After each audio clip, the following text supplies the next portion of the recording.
Welcome to Sudheer edtech YouTube channel. నేను మీ సుధీర్ సార్ని. 2024 November 12 ఇవాళ కరెంట్ అఫైర్స్ క్లాస్ ఫాలో అయ్యే వాళ్ళందరూ కూడా దయచేసి లైక్ చేయండి. ఇంకా ఎవరైనా సబ్స్క్రైబ్ చేసుకోకపోతే సబ్స్క్రైబ్ చేసుకోండి. మన ఛానల్ని మీ ఫ్రెండ్స్ ఎవరైనా ఉంటే కనీసం వారికి ముగ్గురికి షేర్ చేయండి. చూడండి, డిఎస్సికి ప్రిపేర్ అయ్యే వాళ్ళకు, అదేవిధంగా పోలీస్ రిక్రూట్మెంట్కి ప్రిపేర్ అయ్యే వాళ్ళకు, బ్యాంక్స్, ఎస్ఎస్సి, రైల్వేస్, ఇలా ఏ కాంపిటేటివ్ ఎగ్జామ్స్కి మీరు ప్రిపేర్ అవుతూ ఉన్నా చాలా ముఖ్యంగా కరెంట్ అఫైర్స్ అనేటువంటివి ఉపయోగపడతాయి.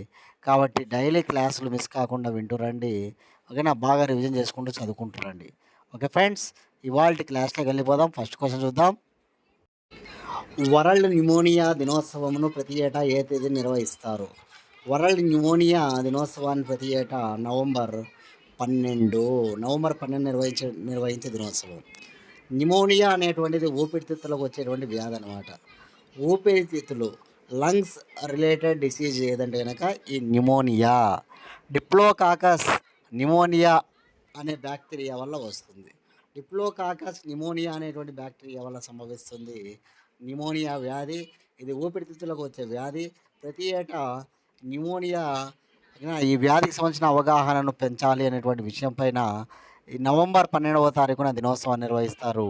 ఈ ఏడాది థీమ్ మీరు నోట్ చేసుకున్నట్లయితే కనుక every breath counts, stop pneumonia in its track. Every breath counts, stop pneumonia its track అనేటువంటిది థీమ్. సెకండ్ క్వశ్చన్, జపాన్ ప్రధానమంత్రిగా తిరిగి మరోసారి పార్లమెంటు ఎవరిని ఎన్నుకున్నది? చూడండి, జపాన్ ప్రధానమంత్రిగా తిరిగి మరోసారి పార్లమెంటు ఎవరిని ఎన్నుకునింది అంటే కనుక షిగెరు ఇషిబా. షిగెరు ఇషిబా ప్రజెంట్ జపాన్ ప్రధానమంత్రిగా ఎన్నికయ్యాడనమాట. జపాన్లో ఇటీవల ఈ లిబరల్ డెమోక్రటిక్ అనే పార్టీ ఘోర పరాజయం చవిచూసింది. ఈ లిబరల్ డెమోక్రటిక్ పార్టీకి చెందిన వాడే షిగెరు ఇషిబా అనమాట. కాకపోతే ఆ పార్టీ ఘోర పరాజయం చవి చూసినప్పటికీ మళ్ళీ తిరిగి ఆయన ప్రధానమంత్రి కావడానికి గల కారణం ఏంటంటే కనుక ఆయన ప్రధానమంత్రిగా కావడానికి ఆసక్తిని చూపించడం జరిగిందనమాట. ఆ క్రమంలో సంకీర్ణ ప్రభుత్వంలో ఉన్నటువంటి అదనపు భాగస్వామ్యాలను చేర్చుకోవడం, అక్కడ ఎన్నికలు జరిగి ఫలితాలు వెల్లడించిన తర్వాత పార్లమెంట్లో 30 రోజుల తర్వాత మళ్ళీ తిరిగి అక్కడ బల నిరూపించుకోవాల్సిన అవసరం ఉంటుందన్నమాట. ఈ క్రమంలో సంకీర్ణంలో అదనపు భాగస్వామ్యాలను చేర్చుకోవడం వల్ల ఆయన ఇప్పుడు మళ్ళీ తిరిగి పార్లమెంటులో 221 160 స్థానాలు తన ప్రత్యర్థి యోషిహికో నోడాపై 221 160 ఓకేనా తేడాతో ఆయన విజయం సాధించడం జరిగిందన్నమాట పార్లమెంట్లో. ఆ కారణం చేత ఆయన ప్రధానమంత్రి కావడం జరిగిందనమాట. గుర్తుపెట్టుకోవాలి ఈ విషయాన్ని. పార్లమెంటు ఆమోదం తెలిపింది. జపాన్ ప్రధానమంత్రిగా ఎవరు కావడానంటే కనుక షిగెరు ఇషిబా. ఏ పార్టీ? లిబరల్ డెమోక్రటిక్ పార్టీ అనే విషయాన్ని మనం గుర్తుపెట్టుకోవాలి. ఓకేనా? జపాన్ రాజధాని టోక్యో. ప్రపంచంలో ఎక్కువ జనాభా కలిగిన నగరం టోక్యో నగరమే. జనాభా, దేశ భాష జపనీసు. జపాన్ దేశ కరెన్సీ యెన్. జపాన్ దేశ ప్రస్తుత చక్రవర్తి నరుహిటో. జపాన్ ప్రస్తుత ప్రధానమంత్రి షిగెరు ఇషిబా. ఇటీవల నిన్నటి క్లాస్లో మన కరెంట్ అఫైర్స్లో ఒక బిట్టు చెప్పుకున్నాం. ప్రపంచంలోనే మొట్టమొదటిసారిగా కలపతో ఉపగ్రహాన్ని తయారు చేసిన దేశంగా జపాన్ దేశాన్ని. ఫస్ట్ వుడెన్ శాటిలైట్ అనమాట. కలపతో తయారు చేసిన ఉపగ్రహం జపాన్ దేశంలోనే. అంగారకుడిపైకి, చంద్రుడిపైకి ఈ ఉపగ్రహాన్ని అక్కడ ప్రయోగించనున్నారన్నమాట. నా నుంచి మీకు ఒక క్వశ్చన్ ఏంటంటే కనుక ఈ శాటిలైట్ పేరేంటి? ప్రపంచంలోనే మొట్టమొదటి వుడెన్ శాటిలైట్ ఉంది కదా, జపాన్ దేశం ఆవిష్కరించింది కదా, ఆ శాటిలైట్ పేరు నేను చెప్పా. ఏంటి ఆ శాటిలైట్ అని? ఆ శాటిలైట్ పేరు ఏంటో కామెంట్ బాక్స్లో మీ సమాధానాన్ని తెలియజేయండి అందరూ కూడా.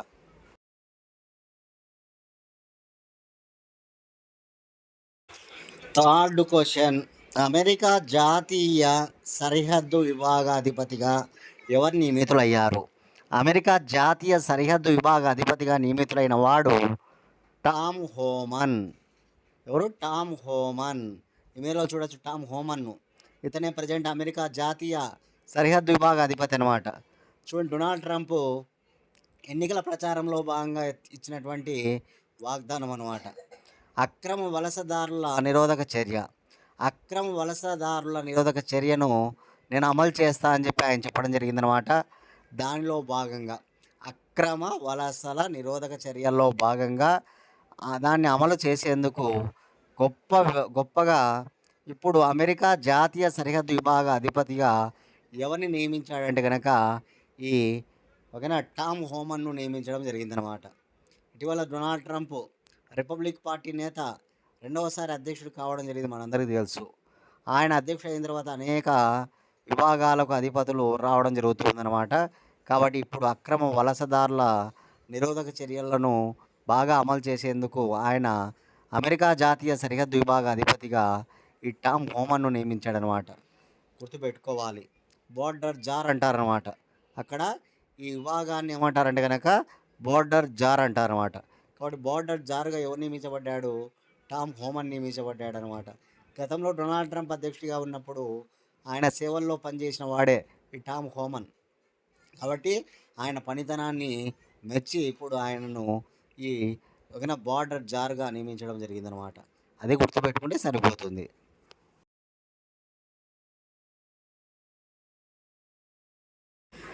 Question number 4. భారతదేశంలో తొలిసారిగా అంతరిక్ష యుద్ధ విన్యాసాలను ఏ పేరుతో నిర్వహించారు? భారతదేశంలో మొట్టమొదటిసారిగా అంతరిక్ష యుద్ధ విన్యాసాలను ఏ పేరుతో నిర్వహించారు అంటే కనుక అదే అంతరిక్ష అభ్యాస్.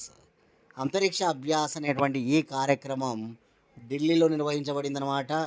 త్రివిధ దళాధిపతి అయినటువంటి అనిల్ చౌహాన్ ఈ కార్యక్రమాన్ని ప్రారంభించడం జరిగిందనమాట.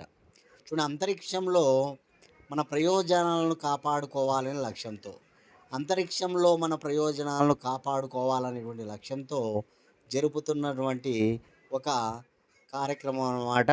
అదే అంతరిక్ష అభ్యాస్ అనేటువంటి కార్యక్రమం. త్రివిధ దళాధిపతి అయినటువంటి అనిల్ చౌహాన్ గారు దీన్ని ప్రారంభించడం జరిగిందనమాట. డిఆర్డిఓ మరియు ఇస్రో రెండూ కలిసి సంయుక్తంగా కలిసి ఈ కార్యక్రమాన్ని నిర్వహించారన్నమాట. ఒక పక్క రక్షణ, ఒక పక్క అంతరిక్షం రెండూ కలిసి డిఎస్ఏ అంటారు, డిఫెన్స్ స్పేస్ అసోసియేషన్ వారి ఆధ్వర్యంలో, డిఫెన్స్ స్పేస్ అసోసియేషన్ వారి ఆధ్వర్యంలో నిర్వహించబడింది అనమాట. డిఫెన్స్ అనగానే గుర్తుకు రావాల్సింది డిఆర్డిఓ, అంతరిక్షం అనగానే గుర్తుకు రావాల్సింది ఇస్రో. డిఆర్డిఓ పూర్తి పేరు defence research development organisation, defence research development organisation. అదే ఇస్రో అనగా పూర్తి పేరు Indian space research organisation, Indian space research organisation అనమాట. డిఆర్డిఓ ఏర్పడిన సంవత్సరం 1958, ఇస్రో ఏర్పడిన సంవత్సరం 1969 అనమాట. డిఆర్డిఓ ప్రధాన కార్యాలయం న్యూఢిల్లీ, ఇస్రో ప్రధాన కార్యాలయము బెంగళూరు, కర్ణాటక. డిఆర్డిఓ ప్రస్తుత చైర్మన్ షమీర్ వి కామత్. ఇస్రో ప్రస్తుత చైర్మన్ సోమనాథ్ అనమాట. ఇస్రోకు మొదటి చైర్మన్ అయితే కనుక విక్రమ్ సారాభాయ్, ఇస్రో ప్రజెంట్ చైర్మన్ అయితే కనుక సోమనాథ్ అనే విషయాన్ని మనం గుర్తుపెట్టుకోవాలి. డిఆర్డిఓ ఇస్రోలు రెండూ కలిసి ఓకేనా ఈ అంతరిక్షంలో యుద్ధ విన్యాసాలను వ్యూహాత్మక రక్షణ కల్పించేటువంటి విధంగా చాలా గొప్పగా చేపట్టినటువంటి కార్యక్రమం అంతరిక్ష అభ్యాస్.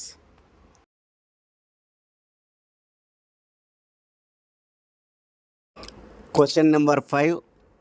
పాన్స్టిర్ గగనతల రక్షణ వ్యవస్థకు కొనుగోలుకు భారత్ ఏ దేశంతో ఒప్పందం కుదుర్చుకున్నది? చూడండి, పాన్స్టిర్ గగనతల రక్షణ వ్యవస్థ కోసం భారత్ ఏ దేశంతో రక్షణ ఒప్పందాన్ని కుదుర్చుకున్నదంటే రష్యాతో. రష్యా దేశానికి భారతదేశానికి జరిగినటువంటి ఒక ఒప్పందం అన్నమాట ఇది. ఓకేనా, గగనతలంలో రక్షణను మరింత పెంచే విధంగా భారతదేశం యొక్క కృషి అన్నమాట. గగనతలం ఆకాశంలో రక్షణను మరింత పెంచే విధంగా రష్యా నుంచి మనం కొనుగోలు చేస్తున్నటువంటి ఒక రక్షణ క్షిపణి తుపాకీ అనమాట. చాలా బలమైనటువంటి వ్యవస్థ అనమాట ఇది. ఓకే. దాన్ని మన భారతదేశం రష్యాతో ఒప్పందం చేసుకుందనమాట. కాబట్టి ఈ విషయాన్ని మనం గమనించుకోవాలి. రష్యాతో గతంలో అనేక ఒప్పందాలు మనం కుదుర్చుకున్నాం రక్షణ వ్యవస్థలో భాగంగా. కాబట్టి రక్షణకు సంబంధించి మనకు స్నేహ హస్తం అనమాట రష్యా. దానిలో భాగంగా ఇప్పుడు మరొక ఒప్పందం అనమాట. అదే పాన్‌స్టీర్ గగనతల రక్షణ క్షిపణి తుపాకీ వ్యవస్థ. కాబట్టి గుర్తుంచుకోవాలి. ఓకేనా? రైట్.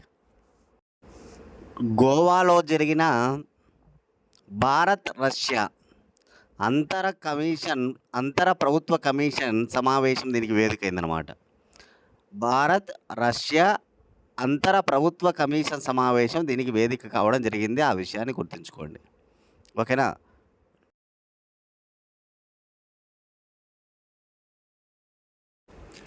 Question number 6. మితిమీరిన తిండికి కాలేయం మెదడు సంకేతాలు విచ్ఛిన్నతే కారణం అని ఏదే శాస్త్రవేత్తలు తెలిపారు? చూడండి, మితిమీరిన తిండికి కాలేయము మెదడు సంకేతాల విచ్ఛిన్నతే కారణమని అమెరికా దేశ శాస్త్రవేత్తలు తెలిపారనమాట. చూడండి, శరీరంలో గడియారానికి అనుగుణంగా మనం ఆహారం తీసుకుంటున్నామా లేదా అనే దానిపై కాలేయము మెదడుకు సంకేతాలను అందిస్తూ ఉంటుందంట. శరీరంలో మనం గడియారానికి అనుగుణంగా ఆహారం తీసుకుంటున్నామా లేదా అనే దానిపై కాలేయము మెదడుకు సంకేతాలను చేరవేస్తుందంట. కానీ కాని వేళల్లో రాత్రిపూట షిఫ్ట్లు చేస్తూ ఉంటారనమాట. అటువంటి వారిలో ఆ సంకేతాలు ఉండవన్నమాట. అంటే కాలేయం నుంచి మెదడుకు అందజేసే సంకేతాలు ఉండవన్నమాట. దాని కారణం చేత మితిమీరిన ఆహారం తినడం జరుగుతుందన్నమాట. మితిమీరిన ఆహారం తింటారనమాట. రాత్రి వేళలా షిఫ్ట్లు చేసే వాళ్ళు మితిమీరిన ఆహారం తింటారంట. దాని కారణం చేత ఏమవుతుందంటే కనుక మన శరీరంలో ఊబకాయము, మధుమేహం లాంటివి రావడం జరుగుతుందన్నమాట. ఊబకాయము, మధుమేహం, డయాబెటీస్, మధుమేహం అంటే డయాబెటీస్ అనమాట. ఇట్లాంటివి రావడం జరుగుతుందని చెప్పి అమెరికా శాస్త్రవేత్తలు తెలపడం జరిగిందనమాట. ఏమీ లేదు, దీనికి అర్థం ఏంటంటే కనుక కరెక్ట్ టయానికి ఆహారం తీసుకుంటే మనము ఆహారం కూడా సరైన పద్ధతిలో తీసుకుంటామన్నమాట. అలా కాకుండా ఎప్పుడు పడితే అట టైం కాని వేళల్లో మనం ఆహారం తీసుకున్నట్లయితే కనుక మితిమీరిన ఆహారం తీసుకుంటాం. దానివల్ల ఉబకాయము, మధుమేహం లాంటి వ్యాధులు సోకుతాయని చెప్పి శాస్త్రవేత్తలు తెలపడం జరుగుతుందన్నమాట. ఇది కరెక్ట్ అంశమే. ఓకేనా? అందరూ మనము దీన్ని హర్షించాల్సినటువంటి విషయమే అన్నమాట. కాబట్టి టయానికి తినమని చెప్తారనమాట. అది కొద్దిగా తిన్నా సరే మనం టయానికి తింటూ వస్తే కనుక మనకు అది వంట పడుతుందన్నమాట, ఆహారం అనేటువంటిది. ఓకేనా?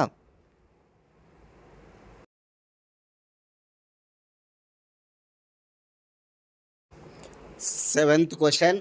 సుప్రీంకోర్టు కొలీజియంలో నూతన సభ్యుడిగా ఎవరు చోటు సంపాదించుకున్నారు? సుప్రీంకోర్టు కొలీజియం అని ఉండాలి ఇక్కడ, కొలీజియం. ఓకేనా? సుప్రీంకోర్టు కొలీజియంలో నూతన సభ్యుడిగా ఎవరు చోటు సంపాదించుకున్నారంటే కనుక ఓకేనా, చాలా ఇంపార్టెంట్, ఏఎస్ ఓక్ అనమాట. చూడండి, మనం తరచుగా వింటూ ఉంటాం సుప్రీంకోర్టు కొలీజియం అని. ఈ సుప్రీంకోర్టు కొలీజియంలో 5 మంది సుప్రీంకోర్టు న్యాయమూర్తులు ఉంటారనమాట. దానికి ప్రధాన న్యాయమూర్తి ఎవరైతే ఉంటారో వారు నేతృత్వం వహించడం జరుగుతుందన్నమాట. ఇప్పుడు ప్రజెంట్ సుప్రీంకోర్టు కొలీజియానికి ఎవరు నేతృత్వం వహిస్తున్నారంటే సంజీవ్ ఖన్నా. ఎందుకంటే మనకి చంద్రచూడ్ దిగిపోవడం జరిగిందనమాట. ఆయన స్థానంలో ప్రధాన న్యాయమూర్తిగా వచ్చిన వాడే సంజీవ్ ఖన్నా.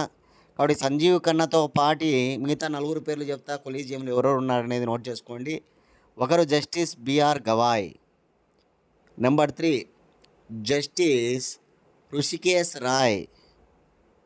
Number 4 justice Surya Kant. ఇప్పుడు నూతనంగా వచ్చిన వారే జస్టిస్ ఏఎస్ ఓక్ అనమాట. ఎందుకంటే ఇది వరకు ఈ కొలీజియంలో మనకి చంద్రచూడ్ ఉండేవారు. చంద్రచూడ్ పదవి విరమణ చేయడం జరిగింది కాబట్టి ఇప్పుడు ఒకరు ఖాళీగా ఉన్నారనమాట. ఆ స్థానంలో వచ్చిన వారే ఈ ఓక్ అనమాట. గుర్తుపెట్టుకోవాలి. ఈ 5 మంది సుప్రీంకోర్టు కొలీజియంలో ఉన్నారు. సంజీవ్ ఖన్నా, బిఆర్ గవాయి, సూర్యకాంత్, ఓకేనా, ఓకు, అదేవిధంగా మరొకరు ఋషికేశ్ రాయ్ అనమాట. 5 మంది పేర్లు మనం నోట్ చేసుకోవాలి. ఏం చేస్తుంది సుప్రీంకోర్టు కొలీజియం? ఈ 5 మందితో కూడినటువంటి సుప్రీంకోర్టు కొలీజియం అంటే గనక సుప్రీంకోర్టు న్యాయమూర్తులను ఎంపిక చేస్తుందన్నమాట. సుప్రీంకోర్టు నూతన న్యాయమూర్తులను ఎంపిక చేసేది సుప్రీంకోర్టు కొలీజియమే. వారిని నియమించేది మాత్రం రాష్ట్రపతి. సుప్రీంకోర్టు న్యాయమూర్తులను ప్రధాన న్యాయమూర్తి నియమించేది రాష్ట్రపతి. వారిని ఎంపికలో మాత్రం ఈ కొలీజియం పాత్ర ఉంటుందన్నమాట. కాబట్టి ఈ 5 మంది పేర్లు నోట్ చేసుకోండి. కొత్తగా వచ్చిన వారి పేరు గుర్తుంచుకోండి. ఇక్కడ వీళ్ళు ఏం చేస్తారనేది గుర్తుంచుకోండి, సరిపోతుంది. ఓకేనా?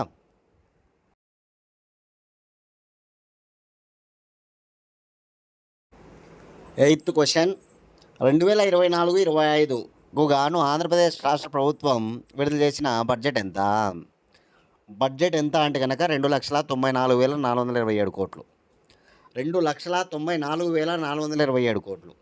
2,94,427 కోట్ల బడ్జెట్ను 2024-2025 ఆర్థిక సంవత్సరానికి గాను ఓకేనా ఆంధ్రప్రదేశ్ రాష్ట్ర ప్రభుత్వం బడ్జెట్ విడుదల చేసిందనమాట. ఇందులో రెవెన్యూ వ్యయం అంచనా 2,35,916 కోట్లు కాగా, మూలధన వ్యయం అంచనా 32,712 కోట్లు, రెవెన్యూ లోటు వచ్చేసి 34,743 కోట్లు, ద్రవ్య లోటు వచ్చేసి 68,743 కోట్లు. నోట్ చేసుకోవాలి. రెవెన్యూ వ్యయం అంచనా 2,36,916 కోట్లు, మూలధన వ్యయం అంచనా 32,712 కోట్లు, రెవెన్యూ లోటు 34,743 కోట్లు, ద్రవ్య లోటు 68,743 కోట్లు అనమాట. ఇకపోతే చాలా ముఖ్యంగా మనం చూసినట్లయితే కనుక ఏ శాఖకు ఎంత అనేది చూస్తే వ్యవసాయ శాఖ 11,855 కోట్లు. వ్యవసాయ శాఖకు 11,855 కోట్లు అనమాట.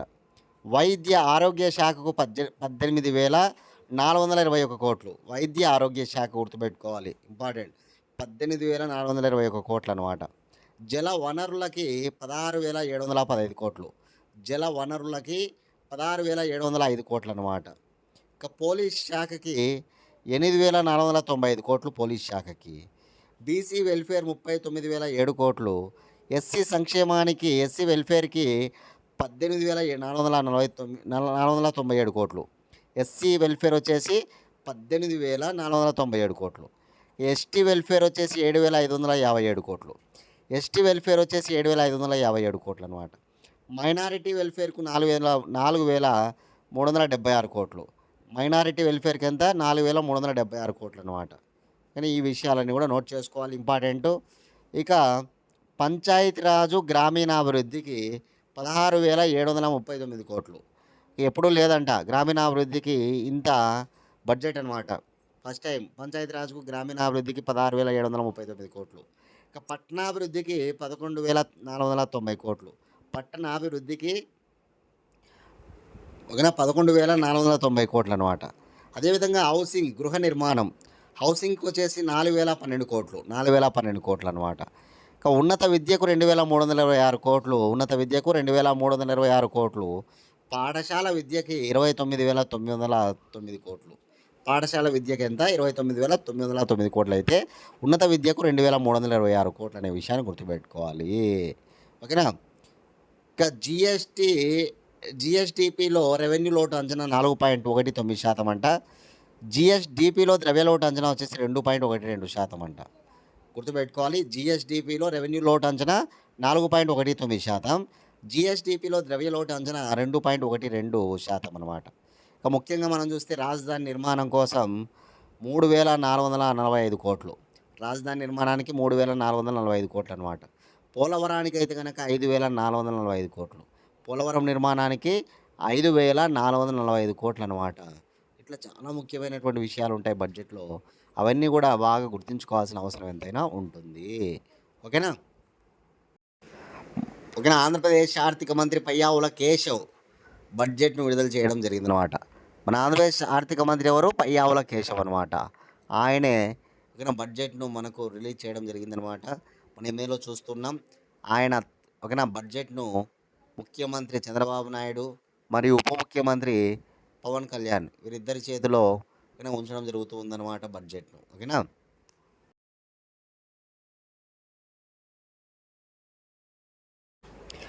Question number 9. ఆంధ్రప్రదేశ్ రాష్ట్ర ప్రభుత్వం ఎంత శాతం వృద్ధి రేటు సాధించాలని లక్ష్యంగా పెట్టుకుంది? చూడండి, ఆంధ్రప్రదేశ్ రాష్ట్ర ప్రభుత్వం 15% వృద్ధి రేటు సాధించాలని లక్ష్యంగా పెట్టుకుందనమాట. రాష్ట్రంలో 15% వృద్ధి రేటు సాధించడమే లక్ష్యంగా ప్రణాళికలను అమలు చేస్తున్నట్లుగా ముఖ్యమంత్రి చంద్రబాబు నాయుడు పేర్కొనడం జరిగింది. దీనికి అవసరమైన విధానాలను ప్రణాళికలను ప్రభుత్వం అమలు చేస్తుందని ఆయన చెప్పడం జరిగిందనమాట. చూడండి, స్వర్ణాంధ్రప్రదేశ్ విజన్ 2047 మనకు తెలుసు. స్వర్ణాంధ్రప్రదేశ్ విజన్ ఎప్పటిలోగా 2047 అనమాట. భారతదేశానికి స్వాతంత్రం వచ్చి 100 ఏళ్ళు పూర్తయిన సందర్భంగా స్వర్ణాంధ్రప్రదేశ్ విజన్ 2047 అనేటువంటిది ఉంది. ఏర్పాటు చేసిన టాస్క్ ఫోర్స్ కమిటీ దీనిపైన స్వర్ణాంధ్రప్రదేశ్ విజన్ 2047పై ఒక టాస్క్ ఫోర్స్ కమిటీ తొలి సమావేశం జరిగిందనమాట. ముఖ్యమంత్రి అధ్యక్షతన సచివాలయంలో జరిగింది ఈ సమావేశం.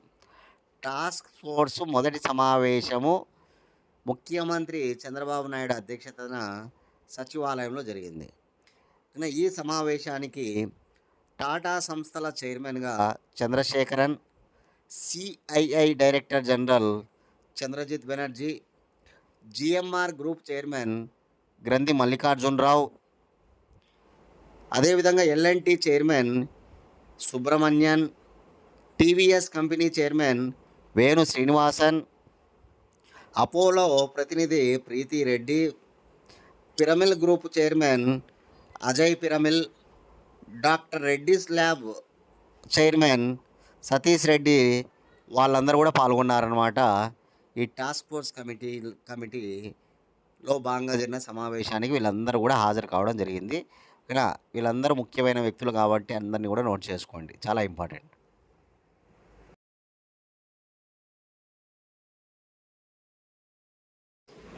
Last question. భారతదేశ WTA ర్యాంకింగ్స్లో ప్రథమ ర్యాంకులో నిలిచిన తెలుగు అమ్మాయి ఎవరు? సో WTA ర్యాంకింగ్స్ అనమాట. వరల్డ్ టెన్నిస్ అసోసియేషన్ ర్యాంకింగ్స్లో భారతదేశ ర్యాంకుల పరంగా తీసుకున్నప్పుడు టాప్లో నిలిచినటువంటి తెలుగు అమ్మాయి ఎవరంటే కనుక శ్రీవల్లి రష్మిక. భారతదేశం టాప్లో ఉందన్నమాట ఒక తెలుగు అమ్మాయి శ్రీవల్లి రష్మిక. ఈమెయిల్లో చూడొచ్చు మన శ్రీవల్లి రష్మికను. ఓకేనా. 302 వరల్డ్ ర్యాంకింగ్స్లో అయితే ఈమె యొక్క ర్యాంకు 302. ఇండియాలో అయితే టాప్ అనమాట. వరల్డ్ ర్యాంకింగ్స్లో అయితే కనుక శ్రీవల్లి రష్మిక అది 302. అదే ఇండియాలో అయితే కనుక టాప్ అని గుర్తుపెట్టుకోవాలి. ఇక ఇండియాలో 2వ స్థానంలో ఉన్న సెకండ్ ర్యాంకర్ ఎవరంటే కనుక తెలుగు అమ్మాయే సెకండ్ ర్యాంకులో కూడా ఉందన్నమాట. ఓకేనా. సహజ యమలపల్లి. ఓకేనా. వరల్డ్ ర్యాంకింగ్స్లో అయితే కనుక 304 అనమాట. 302 వచ్చేసి శ్రీవల్లి రష్మిక, 304 వచ్చేసి సహజ యమలపల్లి.